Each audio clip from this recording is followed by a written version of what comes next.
Shalom, selamat pagi Bapak Ibu, Saudara-saudari dan anakku yang kekasih dalam Tuhan Yesus. Dari Bukit Sion pagi ini Jumat tanggal 28 Maret 2025 kita akan membaca dan merenungkan firman Tuhan sesuai dengan renungan harian Toraja. Namun sebelumnya mari kita berdoa. Bapa kami dalam surga, Bapa yang mempunyai kehidupan kami. Terima kasih Tuhan, patut kami ucapkan kepadamu karena kasih setia Tuhan menyertai kami sepanjang malam hari. Dan pagi ini kami boleh bangun dengan penuh berkat dari Tuhan. Sebelum kami membaca, mendengarkan serta merenungkan firman Tuhan, kami mohon Tuhan buka hati dan pikiran kami sehingga kami boleh memahami dan mentaati setiap arti dari firman-Mu ini. Dalam nama Tuhan kami Yesus Kristus, kami berdoa. Amin. Firman Tuhan yang akan kita baca pagi hari ini terambil dari Yosua pasal 4 ayat 1 sampai dengan ayatnya yang ke-24. Yosua pasal 4 ayatnya yang pertama sampai dengan ayatnya yang ke-24. Firman Tuhan berbunyi demikian. Ke-12 batu peringatan. Setelah seluruh bangsa itu selesai menyeberangi sungai Yordan, berfirmanlah Tuhan kepada Yosua demikian. Pilihlah dari bangsa itu 12 orang, seorang dari tiap-tiap suku, dan perintahkanlah kepada mereka demikian. Angkatlah 12 batu dari sini, dari tengah-tengah sungai Yordan ini, dari tempat berjejak kaki para imam itu. Bawalah semuanya itu ke seberang dan letakkanlah di tempat kamu akan bermalam nanti malam.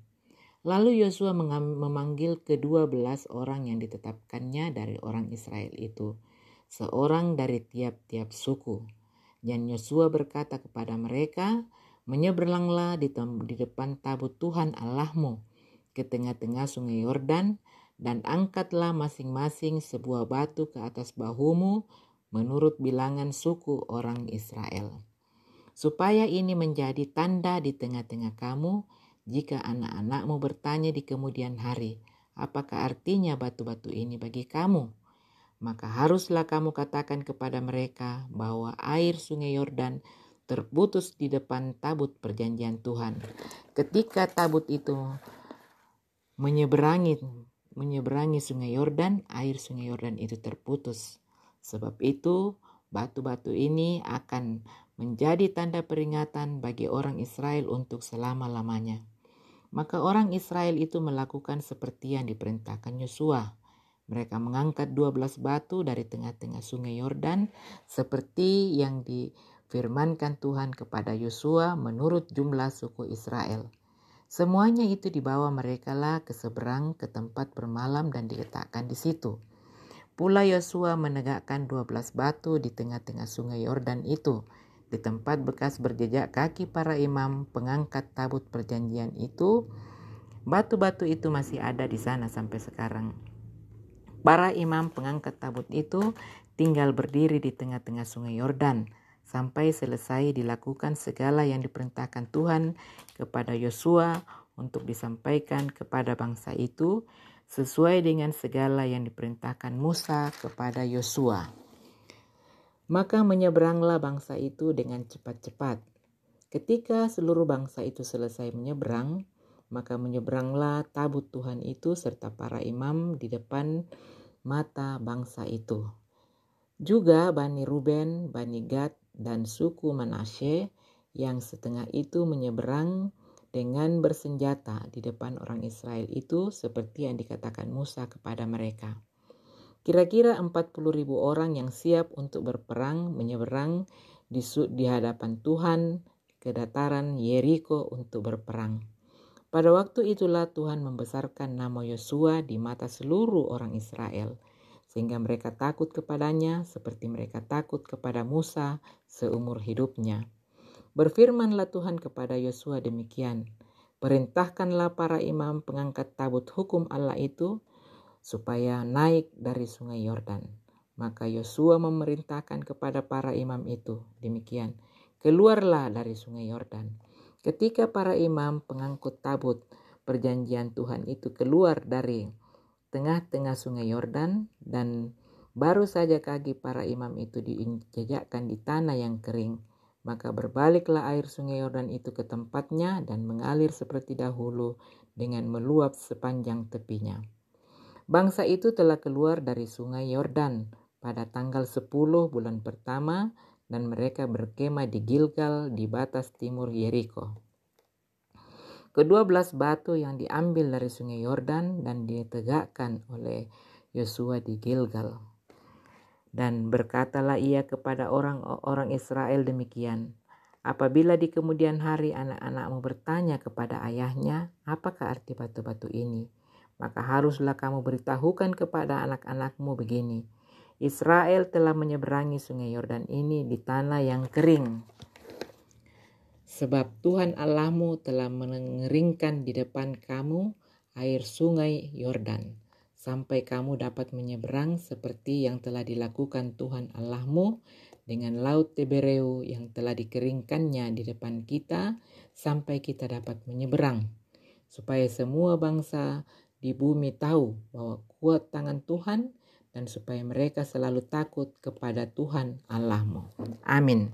Demikian firman Tuhan yang kita dengarkan pada pagi hari ini, dan kita akan merenungkan firman Tuhan ini dengan tema mengingat pekerjaan-pekerjaan Allah yang dahsyat.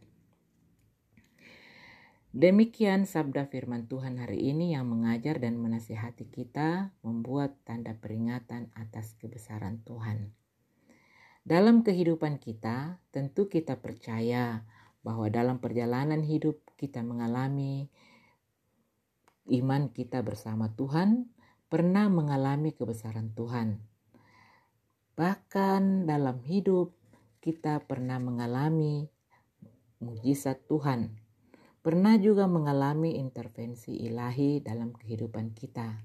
Karena itu sepatutnya lah kalau kita membuat tanda peringatan untuk mengenang akan kebesaran Tuhan.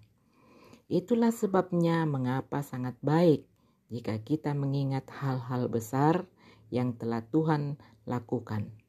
Tujuan kita mengingat bukan untuk menjebak kita di masa lalu, namun untuk mensyukuri pengalaman berjalan dengan Allah dalam iman. Saudara-saudara yang kekasih dalam Tuhan, mengenang mujizat Tuhan dalam kehidupan kita itulah yang dilakukan oleh Yosua kepada bangsa Israel ketika mereka melewati sungai Yordan. Tuhan melakukan mujizat sama dengan membelah laut Tibereu, dan akhirnya Yosua memberi perintah kepada ke-12 suku untuk membuat batu peringatan. Kita dapat baca kembali pada ayatnya yang ke-5. Supaya ini menjadi tanda di tengah-tengah kamu. Jadi itu menjadi tanda peringatan akan kebesaran Tuhan, akan keajaiban Tuhan, akan mujizat Tuhan. Bagi umat Israel pada waktu itu, kita percaya akan hal ini pun bisa berlaku bagi kita sebagai umat yang percaya untuk membuat tanda peringatan akan kebesaran Tuhan bagi hidup kita. Kita menyadari bahwa tidak berarti kita juga harus membuat tugu-tugu peringatan, tapi kita dapat membuat dalam bentuk apapun. Yang penting bahwa kita membuat tanda peringatan akan kebesaran Tuhan dan mujizat Tuhan atas pertolongan Tuhan dalam hidup kita. Maksud tanda dari peringatan ini ada dua hal penting. Yang pertama, seperti dalam ayat 6-7 bacaan kita tadi. Jadi yang pertama adalah untuk mengingatkan kita akan kebesaran Tuhan, bahwa pernah ada kebesaran Tuhan dan mujizat yang Tuhan buat dalam kehidupan kita dan keluarga kita. Tujuan yang kedua membuat tanda peringatan kebesaran Tuhan adalah pada ayatnya yang ke-23.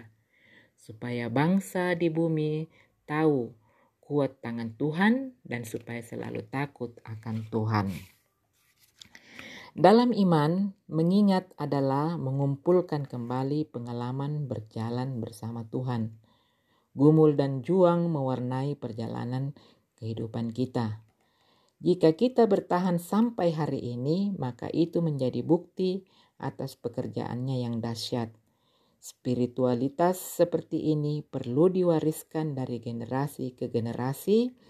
Puncak rasa syukur bukan ketika kita tidak pernah bergumul, namun ketika kita menemukan jejak kasih Allah dalam seluruh tapak-tapak perjalanan kehidupan kita.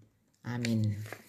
Sebelum kita mengakhiri ibadah kita pada pagi hari ini, mari kita berdoa.